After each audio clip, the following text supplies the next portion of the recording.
Estaba agotado, agotado hasta no poder más, por aquella larga agonía. Cuando, por último, me desataron y pude sentarme, noté que perdía el conocimiento. La sentencia, la espantosa sentencia de muerte, fue la última frase claramente acentuada que llegó a mis oídos. Luego, el sonido de las voces de los inquisidores me pareció que se apagaba en el indefinido zumbido de un sueño. El ruido aquel provocaba en mi espíritu una idea de rotación, quizá a causa de que lo asociaba en mis pensamientos con una rueda de molino. Pero aquello duró poco tiempo, porque, de pronto, no oí nada más. No obstante, durante algún rato pude ver, pero con qué terrible exageración. Veía los labios de los jueces vestidos de negro, eran blancos, más blancos que la hoja de papel sobre la que estoy escribiendo estas palabras, y delgados hasta lo grotesco, adelgazados por la intensidad de su dura expresión, de su resolución inexorable, del riguroso desprecio al dolor humano. Veía que los decretos de lo que para mí representaba el destino salían aún de aquellos labios. Los vi retorcerse en una frase mortal,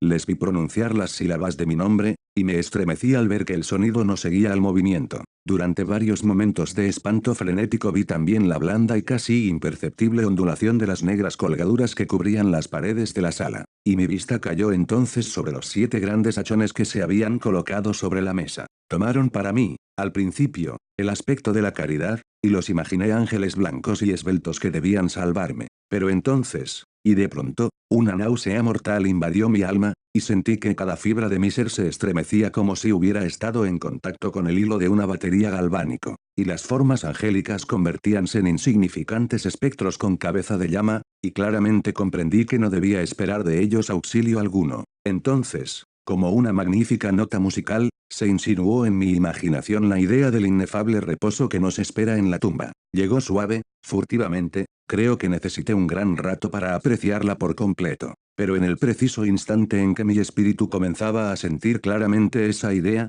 y a acariciarla, las figuras de los jueces se desvanecieron como por arte de magia, los grandes hachones se redujeron a la nada, sus llamas se apagaron por completo, y sobrevino la negrura de las tinieblas, todas las sensaciones parecieron desaparecer como en una zambullida loca y precipitada del alma en el Hades. Y el universo fue solo noche, silencio, inmovilidad. Estaba desvanecido, pero, no obstante, no puedo decir que hubiese perdido la conciencia del todo. La que me quedaba, no intentaré definirla, ni describirla siquiera. Pero, en fin, todo no estaba perdido. En medio del más profundo sueño. No. En medio del delirio. No. En medio del desvanecimiento. No. En medio de la muerte. No. Si fuera de otro modo, no habría salvación para el hombre. Cuando nos despertamos del más profundo sueño, rompemos la telaraña de algún sueño. Y, no obstante, un segundo más tarde es tan delicado este tejido, que no recordamos haber soñado. 2 grados hay, al volver del desmayo a la vida, el sentimiento de la existencia moral o espiritual y el de la existencia física. Parece probable que si, al llegar al segundo grado, hubiéramos de evocar las impresiones del primero, volveríamos a encontrar todos los recuerdos elocuentes del abismo transmundano. ¿Y cuál es ese abismo? ¿Cómo, al menos, podremos distinguir sus sombras de las de la tumba? Pero si las impresiones de lo que he llamado primer grado no acuden de nuevo al llamamiento de la voluntad, no obstante, después de un largo intervalo, no aparecen sin ser solicitadas, mientras, maravillados, nos preguntarnos de dónde proceden. Quien no se haya desmayado nunca no descubrirá extraños palacios y casas singularmente familiares entre las ardientes llamas, no será el que contemple, flotando en el aire, las visiones melancólicas que el vulgo no puede vislumbrar, no será el que medite sobre el perfume de alguna flor desconocida, ni el que se perderá en el misterio de alguna melodía que nunca hubiese llamado su atención hasta entonces. En medio de mis repetidos e insensatos esfuerzos, en medio de mi enérgica tenacidad en recoger algún vestigio de ese estado de vacío, hubo instantes en que soñé triunfar. Tuve momentos breves, brevísimos, en que he llegado a condensar recuerdos que en épocas posteriores mi razón lúcida me ha afirmado no poder referirse sino a ese estado en que parece aniquilada la conciencia. Muy confusamente me presentan esas sombras de recuerdos grandes figuras que me levantaban, transportándome silenciosamente hacia abajo, aún más hacia abajo, cada vez más abajo, hasta que me invadió un vértigo espantoso a la simple idea del infinito en descenso. También me recuerdan no sé qué vago espanto que experimentaba el corazón, precisamente a causa de la calma sobrenatural de ese corazón. Luego, el sentimiento de una repentina inmovilidad en todo lo que me rodeaba, como si quienes me llevaban, un cortejo de espectros, hubieran pasado, al descender, los límites de lo ilimitado, y se hubiesen detenido, vencidos por el hastío infinito de su tarea. Recuerda mi alma más tarde una sensación de insipidez y de humedad, después, todo no es más que locura, la locura de una memoria que se agita en lo abominable. De pronto vuelven a mi alma un movimiento y un sonido, el movimiento tumultuoso del corazón y el rumor de sus latidos. Luego, un intervalo en el que todo desaparece. Luego, el sonido de nuevo, el movimiento y el tacto, como una sensación vibrante penetradora de mi ser. Después la simple conciencia de mi existencia sin pensamiento, sensación que duró mucho. Luego, bruscamente, el pensamiento de nuevo, un temor que me producía escalofríos y un esfuerzo ardiente por comprender mi verdadero estado. Después, un vivo afán de caer en la insensibilidad. Luego, un brusco renacer del alma y una afortunada tentativa de movimiento. Entonces, el recuerdo completo del proceso, de los negros tapices, de la sentencia, de mi debilidad, de mi desmayo, y el olvido más completo en torno a lo que ocurrió más tarde únicamente después, y gracias a la constancia más enérgica, he logrado recordarlo vagamente. No había abierto los ojos hasta ese momento, pero sentía que estaba tendido de espaldas y sin ataduras. Extendí la mano y pesadamente cayó sobre algo húmedo y duro. Durante algunos minutos la dejé descansar así, haciendo esfuerzos por adivinar dónde podía encontrarme y lo que había sido de mí. Sentía una gran impaciencia por hacer uso de mis ojos, pero no me atreví. Tenía miedo de la primera mirada sobre las cosas que me rodeaban. No es que me aterrorizara contemplar cosas horribles, sino que me aterraba la idea de no ver nada. A la larga, con una loca angustia en el corazón, abrí rápidamente los ojos. Mi espantoso pensamiento hallábase, pues, confirmado. Me rodeaba la negrura de la noche eterna. Me parecía que la intensidad de las tinieblas me oprimía y me sofocaba. La atmósfera era intolerablemente pesada. Continué acostado tranquilamente e hice un esfuerzo por emplear mi razón. Recordé los procedimientos inquisitoriales, y, partiendo de esto, procuré deducir mi posición verdadera. Había sido pronunciada la sentencia, y me parecía que desde entonces había transcurrido un largo intervalo de tiempo. No obstante, ni un solo momento imaginé que estuviera realmente muerto. A pesar de todas las ficciones literarias, semejante idea es absolutamente incompatible con la existencia real. Pero ¿dónde me encontraba y cuál era mi estado? Sabía que los condenados a muerte morían con frecuencia en los autos de fe. La misma tarde del día de mi juicio habíase celebrado una solemnidad de especie. Me habían llevado, acaso, de nuevo a mi calabozo para aguardar en él el próximo sacrificio que había de celebrarse meses más tarde. Desde el principio comprendí que esto no podía ser. Inmediatamente había sido puesto en requerimiento el contingente de víctimas. Por otra parte, mi primer calabozo, como todas las celdas de los condenados, en Toledo, estaba empedrado y había en él alguna luz. Repentinamente, una horrible idea aceleró mi sangre en torrentes hacia mi corazón, y durante unos instantes caí de nuevo en mi insensibilidad. Al volver en mí, de un solo movimiento me levanté sobre mis pies, temblando convulsivamente en cada fibra. Desatinadamente, extendí mis brazos por encima de mi cabeza y a mi alrededor, en todas direcciones. No sentí nada. No obstante,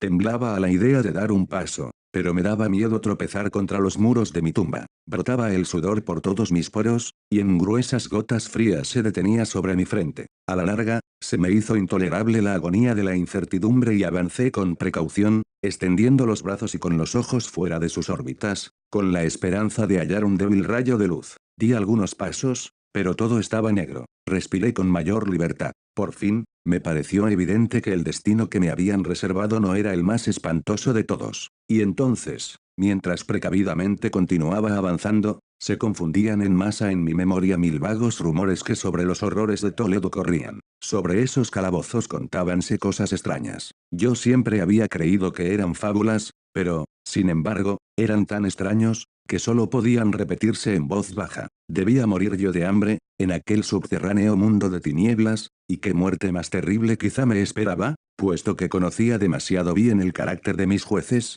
no podía dudar de que el resultado era la muerte, y una muerte de una amargura escogida. Lo que sería, y la hora de su ejecución, era lo único que me preocupaba y me aturdía. Mis extendidas manos encontraron, por último, un sólido obstáculo, era una pared que parecía construida de piedra, muy lisa, húmeda y fría. La fui siguiendo de cerca, caminando con la precavida desconfianza que me habían inspirado ciertas narraciones antiguas. Sin embargo, esta operación no me proporcionaba medio alguno para examinar la dimensión de mi calabozo, pues podía dar la vuelta y volver al punto de donde había partido sin darme cuenta de lo perfectamente igual que parecía la pared. En vista de ello busqué el cuchillo que guardaba en uno de mis bolsillos cuando fui conducido al tribunal, pero había desaparecido, porque mis ropas habían sido cambiadas por un traje de grosera estameña. Con objeto de comprobar perfectamente mi punto de partida, había pensado clavar la hoja en alguna pequeña grieta de la pared. Sin embargo, la dificultad era bien fácil de ser solucionada, y, no obstante, al principio, debido al desorden de mi pensamiento, me pareció insuperable. Rasgué una tira de la orla de mi vestido y la coloqué en el suelo en toda su longitud, formando un ángulo recto con el muro. Recorriendo a tientas mi camino en torno a mi calabozo, al terminar el circuito tendría que encontrar el trozo de tela. Por lo menos, esto era lo que yo creía, pero no había tenido en cuenta ni las dimensiones de la celda ni mi debilidad. El terreno era húmedo y resbaladizo. Tambaleándome, anduve durante algún rato. Después tropecé y caí. Mi gran cansancio me decidió a continuar tumbado, y no tardó el sueño en apoderarse de mí en aquella posición. Al despertarme y alargar el brazo hallé a mi lado un pan y un cántaro con agua. Estaba demasiado agotado para reflexionar en tales circunstancias, y bebí y comí ávidamente. Tiempo más tarde reemprendí mi viaje en torno a mi calabozo, y trabajosamente logré llegar al trozo de estameña. En el momento de caer había contado ya 52 pasos, y desde que reanudé el camino hasta encontrar la tela, 48, de modo que medía un total de 100 pasos, y suponiendo que 2 de ellos constituyeran una yarda, calculé en unas 50 yardas la circunferencia de mi calabozo. Sin embargo, había tropezado con numerosos ángulos en la pared y esto impedía el conjeturar la forma de la cueva, pues no había duda alguna de que aquello era una cueva. No ponía gran interés en aquellas investigaciones, y con toda seguridad estaba desalentado, pero una vaga curiosidad me impulsó a continuarlas. Dejando la pared, decidí atravesar la superficie de mi prisión. Al principio procedí con extrema precaución, pues el suelo, aunque parecía ser de una materia dura, era traidor por el limo que en él había. No obstante, al cabo de un rato logré animarme y comencé a andar con seguridad, procurando cruzarlo en línea recta. De esta forma avancé 10 o 12 pasos, cuando el trozo rasgado que quedaba de orla se me enredó entre las piernas, haciéndome caer de bruces violentamente. En la confusión de mi caída no noté al principio una circunstancia no muy sorprendente y que, no obstante, segundos después, hallándome todavía en el suelo, llamó mi atención. Mi barbilla apoyábase sobre el suelo del calabozo, pero mis labios y la parte superior de la cabeza, aunque parecían colocados a menos altura que la barbilla, no descansaban en ninguna parte. Me pareció, al mismo tiempo, que mi frente se empapaba en un vapor viscoso y que un extraño olor a setas podridas llegaba hasta mi nariz. Alargué el brazo y me estremecí descubriendo que había caído al borde mismo de un pozo circular cuya extensión no podía medir en aquel momento. Tocando las paredes precisamente debajo del brocal, logré arrancar un trozo de piedra y la dejé caer en el abismo. Durante algunos segundos presté atención a sus rebotes. Chocaba en su caída contra las paredes del pozo. Lúgubremente, se hundió por último en el agua, despertando ecos estridentes. En el mismo instante dejóse oír un ruido sobre mi cabeza, como de una puerta abierta y cerrada casi al mismo tiempo, mientras un débil rayo de luz atravesaba repentinamente la oscuridad y se apagaba enseguida. Con toda claridad vi la suerte que se me preparaba, y me felicité por el oportuno accidente que me había salvado. Un paso más, y el mundo no me hubiera vuelto a ver. Aquella muerte, evitada a tiempo, tenía ese mismo carácter que había yo considerado como fabuloso y absurdo en las historias que sobre la Inquisición había oído contar. Las víctimas de su tiranía no tenían otra alternativa que la muerte, con sus crueles agonías físicas o con sus abominables torturas morales. Esta última fue la que me había sido reservada. Mis nervios estaban abatidos por un largo sufrimiento, hasta el punto que me hacía temblar el sonido de mi propia voz, y me consideraba por todos motivos una víctima excelente para la clase de tortura que me aguardaba. Temblando, retrocedí a tientas hasta la pared, decidido a dejarme morir antes que afrontar el horror de los pozos que en las tinieblas de la celda multiplicaban mi imaginación. En otra situación de ánimo hubiese tenido el suficiente valor para concluir con mis miserias de una sola vez, lanzándome a uno de aquellos abismos, pero en aquellos momentos era yo el más perfecto de los cobardes. Por otra parte, me era imposible olvidar lo que había leído con respecto a aquellos pozos, de los que se decía que la extinción repentina de la vida era una esperanza cuidadosamente excluida por el genio infernal de quien los había concebido. Durante algunas horas me tuvo despierto la agitación de mi ánimo, pero, por último, me adormecí de nuevo. Al despertarme, como la primera vez, Hallé a mi lado un pan y un cántaro de agua. Me consumía una sed abrasadora, y de un trago vacié el cántaro. Algo debía de tener aquella agua, pues apenas bebí sentí unos irresistibles deseos de dormir. Caí en un sueño profundo parecido al de la muerte. No he podido saber nunca cuánto tiempo duró, pero, al abrir los ojos, pude distinguir los objetos que me rodeaban. Gracias a una extraña claridad sulfúrea, cuyo origen no pude descubrir al principio, podía ver la magnitud y aspecto de mi cárcel. Me había equivocado mucho con respecto a sus dimensiones. Las paredes no podían tener más de 25 yardas de circunferencia. Durante unos minutos, ese descubrimiento me turbó grandemente, turbación en verdad pueril, ya que, dadas las terribles circunstancias que me rodeaban, ¿qué cosa menos importante podía encontrar que las dimensiones de mi calabozo? Pero mi alma ponía un interés extraño en las cosas nimias, y tenazmente me dediqué a darme cuenta del error que había cometido al tomar las medidas de aquel recinto. Por último se me apareció como un relámpago la luz de la verdad. En mi primera exploración había contado 52 pasos hasta el momento de caer. En ese instante debía encontrarme a 1 o 2 pasos del trozo de tela. Realmente, había efectuado casi el circuito de la cueva. Entonces me dormí, y al despertarme, necesariamente debí de volver sobre mis pasos, creando así un circuito casi doble del real. La confusión de mi cerebro me impidió darme cuenta de que había empezado la vuelta con la pared a mi izquierda y que la terminaba teniéndola a la derecha.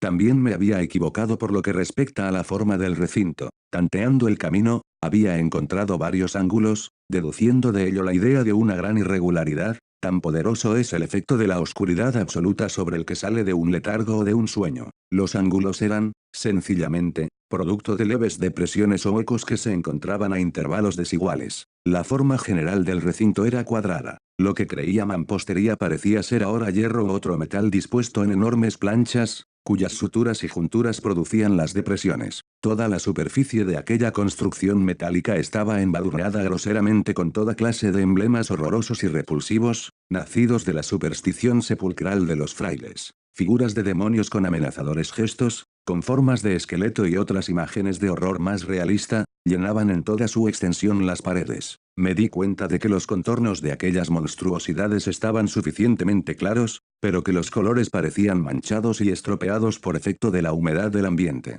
Vi entonces que el suelo era de piedra. En su centro había un pozo circular, de cuya boca había yo escapado, pero no vi que hubiese alguno más en el calabozo. Todo esto lo vi confusamente y no sin esfuerzo, pues mi situación física había cambiado mucho durante mi sueño. Ahora, de espaldas, estaba acostado. Cuán largo era sobre una especie de armadura de madera muy baja. Estaba atado con una larga tira que parecía de cuero. Enrollábase en distintas vueltas en torno a mis miembros y a mi cuerpo, dejando únicamente libres mi cabeza y mi brazo izquierdo. Sin embargo, tenía que hacer un violento esfuerzo para alcanzar el alimento que contenía un plato de barro que habían dejado a mi lado sobre el suelo. Con verdadero terror me di cuenta de que el cántaro había desaparecido, y digo con terror porque me devoraba una sed intolerable. Creí entonces que el plan de mis verdugos consistía en exasperar esta sed, puesto que el alimento que contenía el plato era una carne cruelmente salada. Levanté los ojos y examiné el techo de mi prisión. Hallábase a una altura de 30 o 40 pies y pareciese mucho,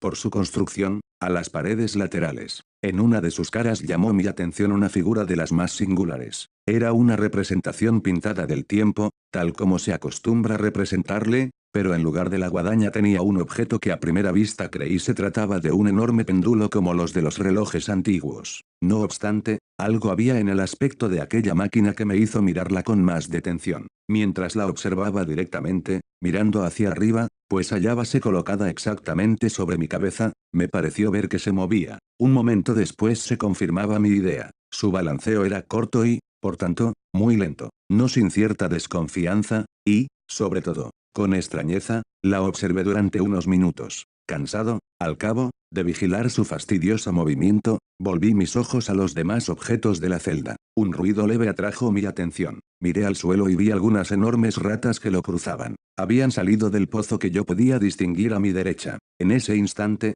mientras las miraba, subieron en tropel, a toda prisa, con voraces ojos y atraídas por el olor de la carne. Me costó gran esfuerzo y atención apartarlas. Transcurrió media hora, tal vez una hora, pues apenas imperfectamente podía medir el tiempo, cuando, de nuevo, levanté los ojos sobre mí. Lo que entonces vi me dejó atónito y sorprendido. El camino del péndulo había aumentado casi una yarda, y, Como consecuencia natural, su velocidad era también mucho mayor. Pero, principalmente, lo que más me impresionó fue la idea de que había descendido visiblemente. Puede imaginarse con qué espanto observé entonces que su extremo inferior estaba formado por una media luna de brillante acero, que, aproximadamente, tendría un pie de largo de un cuerno a otro. Los cuernos estaban dirigidos hacia arriba, y el filo inferior, evidentemente afilado como una navaja barbera. También parecía una navaja barbera, pesado y macizo, y ensanchábase desde el filo en una forma ancha y sólida. Se ajustaba a una gruesa varilla de cobre, y todo ello silbaba moviéndose en el espacio. Ya no había duda alguna con respecto a la suerte que me había preparado la horrible ingeniosidad monacal. Los agentes de la Inquisición habían previsto mi descubrimiento del pozo, cuyos horrores habían sido reservados para un hereje tan temerario como yo, del pozo, imagen del infierno, considerado por la opinión como la última tule de todos los castigos. El más fortuito de los accidentes me había salvado de caer en él, y yo sabía que el arte de convertir el suplicio en un lazo y una sorpresa constituía una rama importante de aquel sistema fantástico de ejecuciones misteriosas. Por lo visto, habiendo fracasado mi caída en el pozo, no figuraba en el demoníaco plan arrojarme a él. Por tanto, estaba destinado, y en este caso sin ninguna alternativa, a una muerte distinta y más dulce. Más dulce. En mi agonía, pensando en el uso singular que yo hacía de esta palabra, casi sonreí. ¿Para qué contar las largas, las interminables horas de horror, más que mortales, durante las que conté las vibrantes oscilaciones del acero? Pulgada a pulgada, línea a línea, descendía gradualmente, efectuando un descenso solo apreciable a intervalos, que eran para mí más largos que siglos. Y cada vez más, seguía bajando, bajando. Pasaron días, tal vez muchos días, antes de que llegase a balancearse lo suficientemente cerca de mí para abanicarme con su aire acre. Hería mi olfato el olor del acero afilado. Rogué al cielo, cansándolo con mis súplicas, que hiciera descender más rápidamente el acero. Enloquecí, me volví frenético, hice esfuerzos para incorporarme e ir al encuentro de aquella espantosa y movible cimitarra. Y luego, de pronto, se apoderó de mí una gran calma y permanecí tendido, sonriendo a aquella muerte brillante, como podría sonreír un niño a un juguete precioso. Transcurrió luego un instante de perfecta insensibilidad. Fue un intervalo muy corto. Al volver a la vida no me pareció que el péndulo hubiera descendido una altura apreciable. No obstante, es posible que aquel tiempo hubiese sido larguísimo. Yo sabía que existían seres infernales que tomaban nota de mi desvanecimiento y que a su capricho podían detener la vibración. Al volver en mí, sentí un malestar y una debilidad indecibles, como resultado de una enorme inanición. Aún entre aquellas angustias, la naturaleza humana suplicaba el sustento. Con un esfuerzo penoso, extendí mi brazo izquierdo tan lejos como mis ligaduras me lo permitían, y me apoderé de un pequeño sobrante que las ratas se habían dignado dejarme. Al llevarme un pedazo a los labios, un informe pensamiento de extraña alegría, de esperanza, se alojó en mi espíritu. No obstante, ¿qué había de común entre la esperanza y yo? Repito que se trataba de un pensamiento informe. Con frecuencia tiene el hombre pensamientos así, que nunca se completan. Me di cuenta de que se trataba de un pensamiento de alegría, de esperanza, pero comprendí también que había muerto al nacer. Me esforcé inútilmente en completarlo, en recobrarlo. Mis largos sufrimientos habían aniquilado casi por completo las ordinarias facultades de mi espíritu. Yo era un imbécil, un idiota. La oscilación del péndulo se efectuaba en un plano que formaba ángulo recto con mi cuerpo.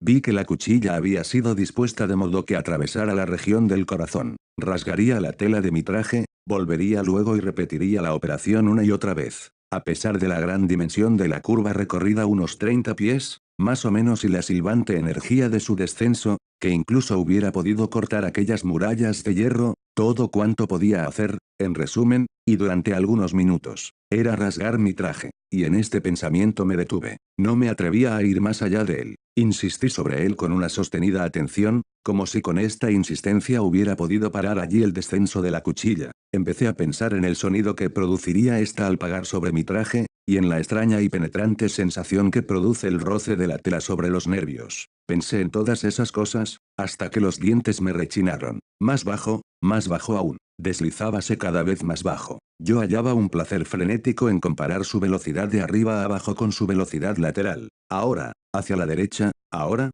hacia la izquierda. Después se iba lejos, lejos, y volvía luego, con el chillido de un alma condenada, hasta mi corazón con el andar furtivo del tigre. Yo aunaba y reía alternativamente, según me dominase una u otra idea. Más bajo, invariablemente, inexorablemente más bajo. Moví hacia 3 pulgadas de mi pecho. Furiosamente, intenté libertar con violencia mi brazo izquierdo. Estaba libre solamente desde el codo hasta la mano, únicamente podía mover la mano desde el plato que habían colocado a mi lado hasta mi boca, solo esto, y con un gran esfuerzo. Si hubiera podido romper las ligaduras por encima del codo, hubiese cogido el péndulo e intentado detenerlo, lo que hubiera sido como intentar detener una avalancha. Siempre más bajo, incesantemente, inevitablemente más bajo. Respiraba con verdadera angustia, y me agitaba a cada vibración. Mis ojos seguían el vuelo ascendente de la cuchilla y su caída, con el ardor de la desesperación más enloquecida, espasmódicamente, cerrábanse en el momento del descenso sobre mí.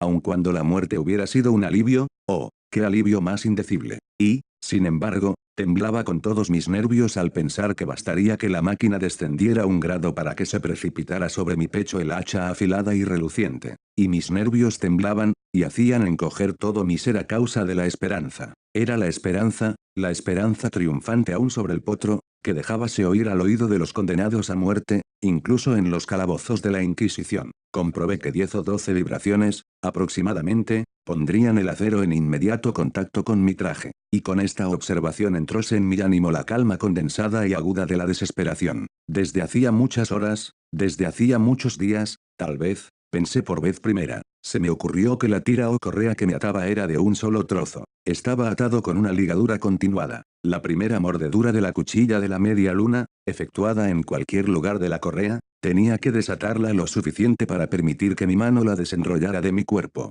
Pero qué terrible era, en este caso, su proximidad. El resultado de la más ligera sacudida había de ser mortal. Por otra parte, habrían previsto o impedido esta posibilidad los secuaces del verdugo. Era probable que en el recorrido del péndulo atravesasen mi pecho las ligaduras. Temblando al imaginar frustrada mi débil esperanza, la última, realmente, levanté mi cabeza no bastante para ver bien mi pecho. La correa cruzaba mis miembros estrechamente, juntamente con todo mi cuerpo, en todos sentidos, menos en la trayectoria de la cuchilla homicida. Aún no había dejado caer de nuevo mi cabeza en su primera posición, cuando sentí brillar en mi espíritu algo que solo sabría definir, aproximadamente, diciendo que era la mitad no formada de la idea de libertad que ya he expuesto, y de la que vagamente había flotado en mi espíritu una sola mitad cuando llevé a mis labios ardientes el alimento. Ahora, la idea entera estaba allí presente, débil, apenas viable, casi indefinida, pero, en fin, completa. Inmediatamente, con la energía de la desesperación, intenté llevarla a la práctica. Hacía varias horas que cerca del caballete sobre el que me hallaba acostado se encontraba un número incalculable de ratas. Eran tumultuosas, atrevidas, voraces. Fijaban en mí sus ojos rojos, como si no esperasen más que mi inmovilidad para hacer presa. ¿A qué clase de alimento pensé se habrán acostumbrado en este pozo menos una pequeña parte, y a pesar de todos mis esfuerzos para impedirlo, habían devorado el contenido del plato? Mi mano se acostumbró a un movimiento de vaivén hacia el plato, pero a la larga, la uniformidad maquinal de ese movimiento le había restado eficacia. Aquella plaga, en su voracidad, dejaba señales de sus agudos dientes en mis dedos. Con los restos de la carne aceitosa y picante que aún quedaba, froté vigorosamente mis ataduras hasta donde me fue posible hacerlo, y hecho esto retiré mi mano del suelo y me quedé inmóvil y sin respirar. Al principio, lo repentino del cambio y el cese del movimiento hicieron que los voraces animales se asustaran. Se apartaron alarmados y algunos volvieron al pozo. Pero esta actitud no duró más de un instante. No había yo contado en vano con su glotonería. Viéndome sin movimiento, una o dos de las más atrevidas se encaramaron por el caballete y olisquearon la correa. Todo esto me pareció el preludio de una invasión general. Un nuevo tropel surgió del pozo. Agarráronse a la madera, la escalaron y a centenares saltaron sobre mi cuerpo. Nada las asustaba, ni el movimiento regular del péndulo. Lo esquivaban y trabajaban activamente sobre la engrasada tira. Se apretaban moviéndose y se amontonaban incesantemente sobre mí. Sentía que se retorcían sobre mi garganta, que sus fríos hocicos buscaban mis labios. Me encontraba medio sofocado por aquel peso que se multiplicaba constantemente. Un asco espantoso, que ningún hombre ha sentido en el mundo, henchía mi pecho y helaba mi corazón como un pesado vómito. Un minuto más, y me daba cuenta de que la operación habría terminado. Sobre mí sentía perfectamente la distensión de las ataduras. Me daba cuenta de que en más de un sitio habían de estar cortadas.